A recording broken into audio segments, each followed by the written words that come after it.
Buenos días. Hemos estado orando por nuestros hermanos que no llegara tan fuerte la tormenta. Pareciera que se ha desviado un poco, ¿sabes? Hemos orado de que no nos llegue tan fuerte.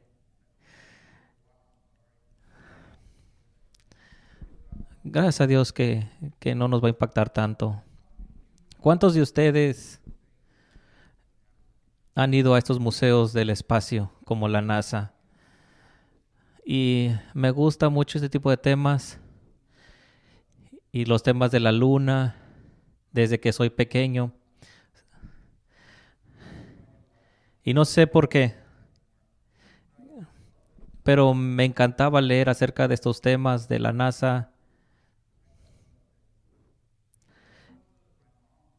tanto que algún día mi mamá nos llevó a este museo en Houston y fue un gran viaje. Uno de los días que estuvimos ahí, me dijo, ¿puedes comprar algo de aquí de la tienda de regalos? Fuimos y hay cohetes, hay aviones y hay una sección que dice piedras de la luna, rocas de la luna. Y le pregunto a mi mamá, ¿son reales, mamá? Y me dice, sí, claro. Realmente quiero una roca de la luna. Bueno, toma una. Y cómo la amé por años, años y años. Estuvo ahí en mi recámara. La amé tanto, la cuidé tanto. Y después en la vida, no te voy a decir cuántos años después, mientras que estaba en la escuela, tuve que leer en un artículo científico. Era acerca de estos hombres que trabajaron, de hombres que habían robado de la NASA estas piedras y las vendieron. Y, y por un momento dijo, tengo millones de dólares en mi recámara. Y el siguiente segundo me di cuenta que esa piedra no es verdadera. Hablé con mi mamá de ello. Se fue para ella chistoso, que para mí también fue triste. Pero uso esto para el mensaje. Y voy a hacer un punto, te lo prometo. Esta mañana la NASA, el autor en la Biblia, perdón, habla de que el tabernáculo es una copia de nuestro santuario celestial. Y este santuario celestial es infinitamente mucho más valioso que el terrenal. Y aún así, para los judíos, el templo era todo. ¿Por qué? Porque representaba la presencia real de Dios. Pero cuando viene a la tierra Cristo, esa copia ya no es tan importante, ¿verdad? Porque ahora parece que es inmensamente inferior. ¿Y ahora qué tiene que ver con mi piedra falsa? Porque era para mí tan valiosa hasta que llegué al contacto de la idea de lo que es realmente una roca lunar. Y esta piedra falsa se convirtió en algo tan insignificante. Esa es mi historia esta mañana. Nuestro texto es Hebreos 9, del 23 al 28. El texto lee así. Es necesario que las figuras de las cosas celestiales fuesen purificadas así, pero las cosas celestiales mismas con mejores sacrificios que estos. Versículo 25. Y no para ofrecerse muchas veces, como entra el sumo sacerdote en el lugar santísimo cada año con sangre ajena. De otra manera, le hubiera sido necesario padecer muchas veces desde el principio del mundo, pero ahora, en la consumación de los siglos, se presentó una vez para siempre por el sacrificio de sí mismo para quitar de en medio el pecado. Así también Cristo fue ofrecido una sola vez para llevar los pecados de muchos y aparecerá por segunda vez sin relación con el pecado para salvar a los que le esperan. Mientras leemos este texto, pareciera que es simple, que hemos cubierto mucho de estos temas, y sí lo hemos hecho, es verdad, hemos cubierto estos temas, pero este pasaje es muy técnico. Es fácil de no tomarlo en cuenta y perderse, porque cada vez que hay dificultades en la Biblia, no hay contradicciones, ¿verdad? Es infalible, es verdad, pero hay dificultades, hay pasajes que son difíciles de entender. Y muchas veces las iglesias, esos versículos no existen. No podemos hacer eso nosotros. Tenemos que cubrir y darle respuesta a estos pasajes. Nuestro texto empieza en el versículo 23. Fue necesario que las figuras de las cosas celestiales fuesen purificadas así, pero las cosas celestiales mismas con mejores sacrificios que estos. El autor empieza, fue pues, ¿por qué es necesario que las figuras de las cosas celestiales fueran purificadas? ¿Por qué? ¿Cuál es el contexto? 2 semanas antes, el pasaje, ¿de qué fue este mensaje? El autor habla de sacrificios en el antiguo pacto. Dice, casi todo fue purificado por la sangre en el Antiguo Testamento. Y ahora dice, si en el derramamiento de sangre no hay remisión de pecados, todo en el Antiguo Testamento es purificado con sangre. Y luego empieza en el versículo 23, es necesario que las figuras celestiales, ¿cuáles son esas figuras? El santuario, el tabernáculo, el templo, el lugar santo, el lugar santísimo, todas las cosas en el Antiguo Testamento que representaba algo mucho más grande en los cielos, es la copia, es necesario que las figuras de las cosas celestiales fueran purificadas así. Todos los sacrificios en el antiguo pacto era para consagrar algo, para confirmar un pacto, ¿verdad? Específicamente, esto mira a Levítico 16, cuando el sumo sacerdote entra al lugar santísimo un día al año, al día de Yom Kippur, donde salpicaban la sangre representando la limpieza. Y era necesario que esas figuras sean hechas, pero las cosas celestiales, mejores sacrificios, dice, con mejores sacrificios. Dos cosas. Y si no nos damos cuenta, nos perdemos en el texto. El primer punto, ¿por qué el autor dice que las cosas celestiales necesitan ser purificadas? Si son celestiales, no hay pecado en el cielo. ¿Por qué tendríamos que purificar? ¿Por qué? Porque somos pecadores. ¿Hay pecado en el cielo? No. Pero el autor dice aquí muy claro, las cosas celestiales que requieren ser purificadas requieren mejores sacrificios. Y hay aquí otra dificultad, mejores sacrificios en plural. Había muchos sacrificios en el antiguo pacto, corderos, toros, cabritos, pero aquí dice el autor que Cristo murió una sola vez, un solo sacrificio, una sola muerte. Y esto lo va a hacer muy claro en el siguiente versículo, que su muerte no se necesita ser repetida. Y en el versículo 23 dice, se requiere mejores sacrificios. ¿Por qué el plural? Bueno, vamos a responder esa segunda pregunta. ¿Por qué en plural mejores sacrificios? La razón es porque es una gramática griega, y el autor lo que hace aquí en Hebreos 9:23 es una comparación. No está hablando del sacrificio de Cristo, sino los diferentes tipos de sacrificios. Este tipo de sacrificios habla de la purificación del templo. No está hablando de cuántos sacrificios, porque hay solamente uno en esta categoría, ¿verdad?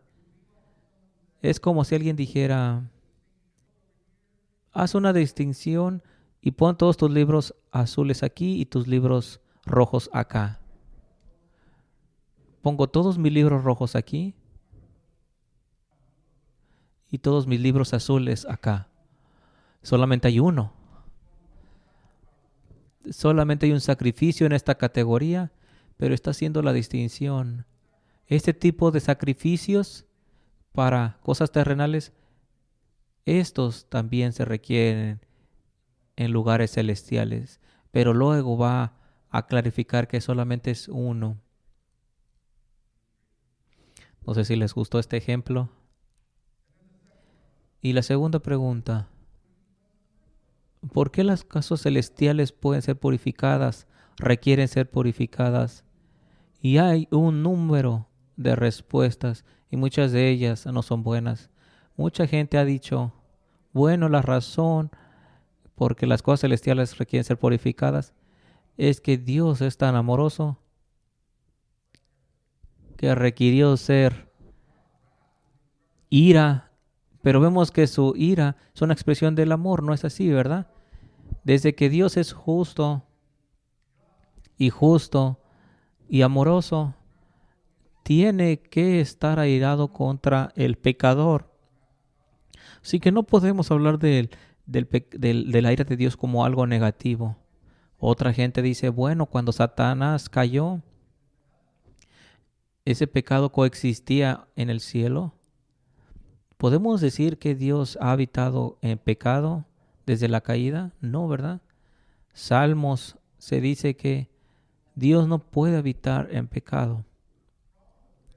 Probablemente la mejor respuesta a esta pregunta es lo que se habla aquí, es la iglesia de Dios. Porque el Nuevo Testamento enseña que nosotros como creyentes somos el templo de Dios y somos sacerdotes. El autor tal vez está hablando que el sacrificio de Cristo limpia su iglesia, pero en contexto está hablando de los cielos, ¿verdad? Así que, ¿cuál es la respuesta? Seré honesto, no tengo respuesta. No tengo respuesta. Pero no creo que tengamos o necesitemos la respuesta para cada de las cosas en la Biblia. Hay muchas veces que la Biblia nos dice algo. Tenemos que entender que Dios es infinito y nosotros no. Y ha comunicado Dios a personas finitas como nosotros cosas celestiales. Y nos ha hablado en un lenguaje condescendiente. Él nos habla como a infantes, como a niños. ¿Por qué? Porque no podemos estar a su altura, a su nivel. Esa es la belleza de la encarnación, que Cristo vino y habitó entre nosotros y habló en un lenguaje como caído como nosotros, con una tendencia de tomar las palabras de la Escritura y aplicarlas como si fuera una ilustración perfecta. Te voy a dar un ejemplo. La palabra habla de Dios como el Padre y el Hijo. Esto significa que asumamos que el Padre es el progenitor del Hijo. Claro que no. Sería tomar el lenguaje muy al extremo. ¿Cuál es el punto de llamar al Padre Padre, al Hijo Hijo? Porque entendemos que hay una relación perfecta, no porque el Padre sea progenitor del Hijo. ¿Tiene sentido? Y esto lo vemos en Hebreos también. Se nos dice que el tabernáculo es como esa tienda, pero también hablamos de un tabernáculo celestial. ¿Será que el Dios Padre habita en una tienda celestial? No, ¿verdad? Así que no podemos tomar muchas veces el lenguaje del Nuevo Testamento tan lejos o tanto que eliminemos a Dios mismo. Espero que me entiendan porque es un tema difícil. Versículo 24. Porque no entró Cristo en el santuario hecho de mano, figura del verdadero, sino en el cielo mismo, para presentarse ahora por nosotros ante Dios. Cristo ha entrado no a ese lugar que fue hecho por hombres. Hemos dicho múltiples veces que ha entrado al lugar santísimo. Y no hablamos literalmente en este templo terrenal. Estamos hablando de un lugar celestial. Y ha entrado al lugar santo de santos. ¿Y por qué no lo había hecho aquí en la tierra? Hebreos 7, lo hemos hablado. Cristo no era un sacerdote de acuerdo a Leví. Cristo, siendo a la orden de Melquisedec, entra al lugar santísimo en los cielos, porque Cristo no ha entrado a templo hecho por hombres, un templo físico que son copia de las cosas verdaderas, pero al cielo mismo. Ahora se aparece a la presencia de Dios en nombre de nosotros. Nos trae con Él en representación. Efesios 2:6 dice: se ha levantado y nos ha levantado y nos hemos sentado en lugares celestiales en Cristo. Reinamos con Cristo, estamos en Cristo, reinando con Él. En este reino que ha establecido a través de esa representación mediadora celestial. Esto es glorioso. La Biblia dice que somos embajadores del cielo en esta tierra. Nos manda esta tierra para ser representantes por Él. Y Él nos representa con el Padre. Gloriosa imagen. Estamos en la presencia del Padre a través de la representación de Cristo. Él ha entrado al lugar santísimo, al verdadero santuario. Versículo 25. Y no para ofrecerse muchas veces, como entra el sumo sacerdote en el lugar santísimo, cada año con sangre ajena. Esto es Levítico 16. No podemos entender Hebreos sin entender Levítico 16 y el día de expiación, porque es cubierto durante todo el libro. El autor hace una distinción entre el sumo sacerdote que entra una vez al año para hacer sacrificio, no con su propia sangre, pero sangre del cabrito, del toro. Pero Cristo, que es el sacrificio, no se tuvo que hacer un sacrificio repetidamente. Cristo no se hace sacrificio repetidamente, una sola vez. En el Catecismo del Westminster, en la pregunta 23, 25, hace 2 semanas, dice: ¿cómo Cristo ejecuta su oficio como sacerdote? Cristo ejecuta su rol como sacerdote en su ofrecimiento sacrificio único para satisfacer la justicia divina y reconciliarnos con Dios, haciendo intercesión continua. Dios se ofrece una sola vez. Y tal vez dirás: ¿no cada cristiano cree esto? ¿No que cada cristiano profesa esta verdad? ¿Que Cristo murió una vez y no repetidamente? No. No todos creen esto. El Catecismo de la Iglesia Católica, en el parágrafo tal, en su Eucaristía, que es la cena representa, dice, el sacrificio en la cruz, porque es una memoria y es su fruto. Y en otro párrafo dice, desde que este sacrificio divino es celebrado en la misa, el mismo Cristo que se ofreció una vez en la cruz es contenido, es perpetuo. La Iglesia Católica y su catecismo dice que cuando la iglesia llega a misa y el sacerdote consagra el pan o esa oblea, trae a Cristo desde el cielo para dejarlo una vez más en ese pan, porque es una representación o un sacrificio de Cristo. El libro de Hebreos dice que Cristo se ofrece una sola vez, nunca para ser repetido más. Un teólogo romano escribe lo siguiente, palabras increíbles. Dice, cuando el sacerdote anuncia esta consagración del pan para traer a Cristo en él,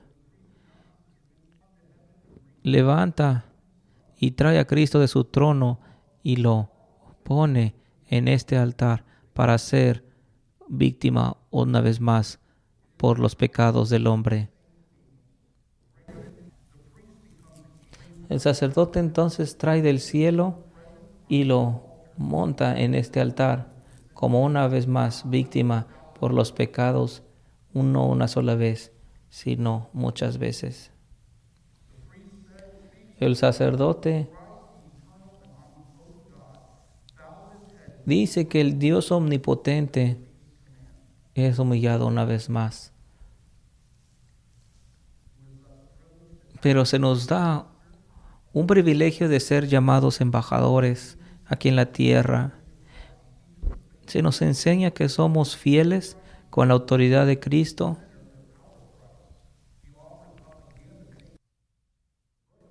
El libro de Hebreos, no quiero yo manchar otras religiones, pero el libro de Hebreos dice que Cristo se ofreció una vez más, no para ser repetido más. Y hay muchas personas que profesan con nosotros el nombre de Cristo, pero creen que cada vez que van a un servicio representan y repiten su sacrificio en el altar. Y no es lo que el libro de Hebreos enseña. Repetición demuestra insuficiencia. Repetición demuestra insuficiencia. El sacrificio del antiguo pacto era insuficiente. ¿Por qué? Porque era repetido año tras año tras año. Y esta repetición demuestra que era insuficiente, que no completaba lo que realmente se requería. Se requería un sacrificio perfecto y este sacrificio es suficiente. El autor entonces continúa con su razonamiento diciendo, si Cristo tuvo que sufrir y morir y si es necesario su sacrificio continuo,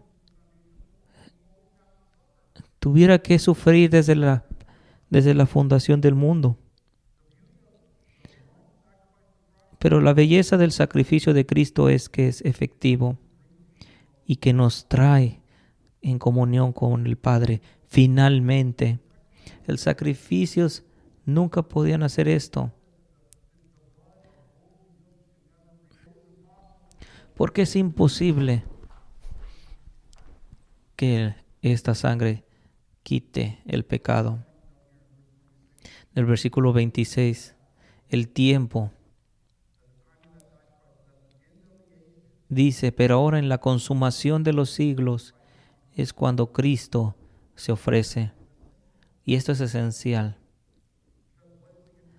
Porque ¿cuál es la consumación de los siglos? es el final de la era judía.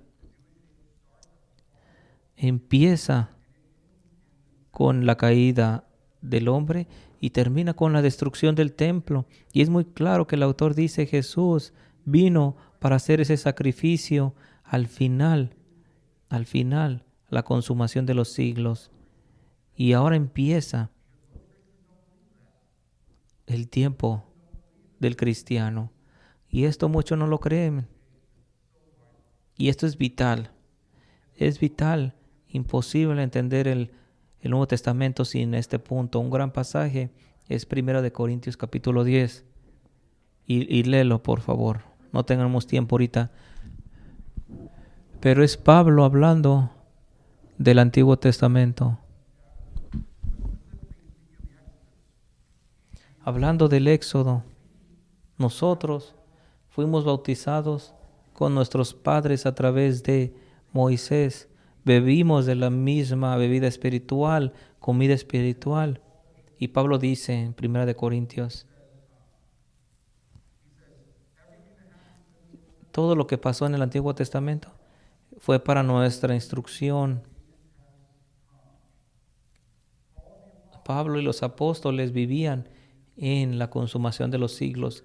Y el autor de Hebreos en el capítulo 9, que Cristo se ofreció una vez para no ser repetido en la consumación de los siglos. Importantísimo. Versículo 27. Y de la manera que está establecido para los hombres que mueran una sola vez, y después de esto el juicio.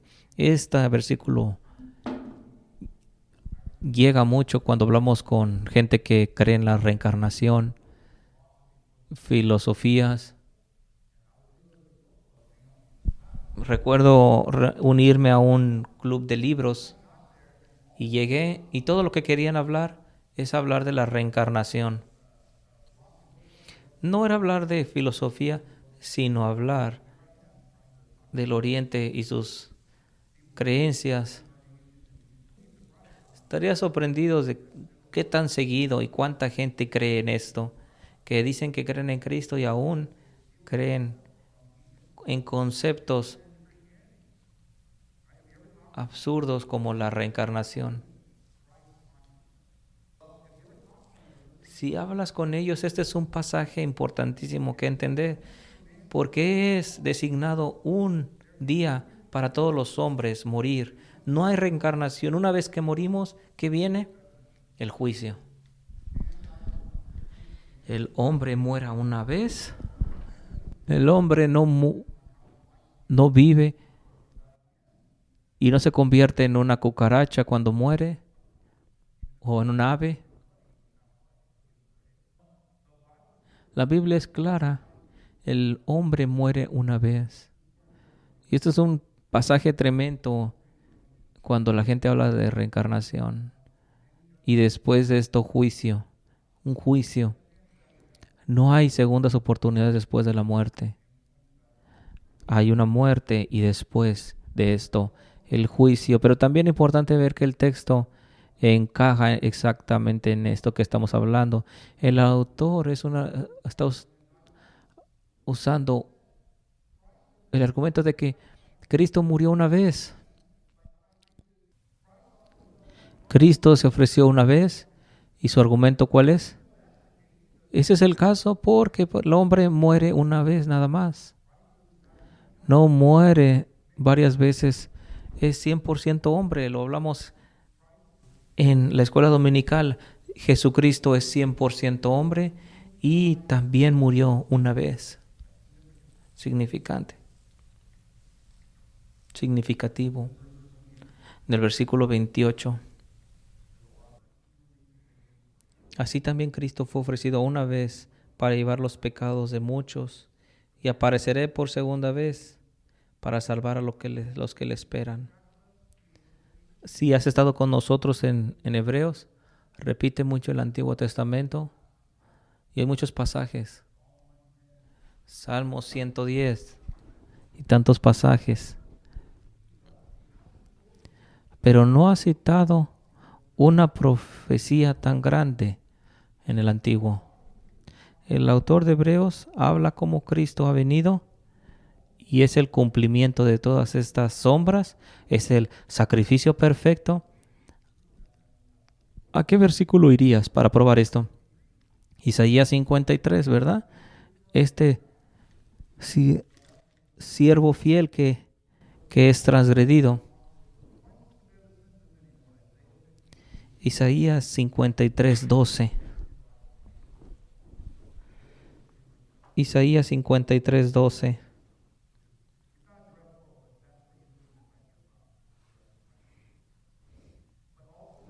Pero también una nota para llevar los pecados de muchos. Y esto es importante, hermanos, porque llevó los pecados de muchos por sus elegidos, por su iglesia. He venido para dar mi vida por las ovejas. Hay unos que son ovejas y otros que no.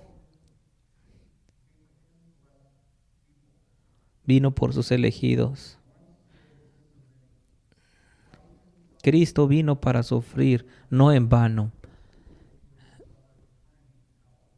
pero murió y sufrió por aquellos que creerían. Esto es esencial. Y aparecería una segunda vez, no para reconciliar el pecado, pero para aquellos que esperan. Aparecerá una segunda vez. Y en este mensaje se habla de 3 apariciones. Del versículo 26 dice, para hacer sacrificio. Y el versículo 24, el versículo 28, una segunda vez. Y eso es importante. En esta iglesia hablamos de preterismo, de latín hablando pasado. Cuando vemos la profecía en la Biblia, nuestra convicción es de que muchas de las cosas ya han acontecido, están en el pasado. Muchas cosas que se profetizan están buscando ser acontecidas, pero que nos ha pasado. Cuando habla de la tribulación en Mateo 24, Lucas 21, está hablando de la destrucción del templo en el año 70. Todo esto nos ha ya pasado, pero hay una tendencia entre algunos y decir, todo ha sido acontecido, llamándose 100% preteristas, pero no es nuestro caso. No asumen que hay una segunda venida, que no es resurrección. No asumen que no hay un juicio final, que la muerte es continua, y todo esto es problemático. El autor de Hebreos es claro. Cristo aparecerá una segunda vez. Cada vez que leemos el credo de los apóstoles, que dice, Creador de los cielos y las tierras, en Jesucristo, que fue concebido por el Espíritu Santo, crucificado, muerto y sepultado, descendió a los infiernos y el tercer día resucitó, ascendió a los cielos y se sienta a la diestra del Padre. Desde entonces vendrá a juzgar los vivos y a los muertos. Creo en el Espíritu Santo, una iglesia, la comunión de los santos, el perdón de pecados, la resurrección del cuerpo y la vida eterna. Amén. Esto afirmamos. Significa que 3 cosas no han acontecido: la resurrección del cuerpo, el juicio final y la segunda venida. Y hay muchas gentes que dicen, todo esto ha acontecido. Este es un versículo importante. Cristo se aparecería una segunda vez, ya no para lidiar con el pecado, ya lo hizo la primera vez. Viene para aquellos que le esperan. Esto es importante. Y noten, son apariciones físicas. Vino en el primer advenimiento físicamente. Físicamente asciende y aparecerá una segunda vez físicamente al final de la historia. Cuando Cristo regrese a esta tierra, regresa a una tierra que lo odia, en caos, que dice, regresa a aquellos que le esperan. Aquellos que esperan. Y esta es la pregunta para salvar a los que le esperan.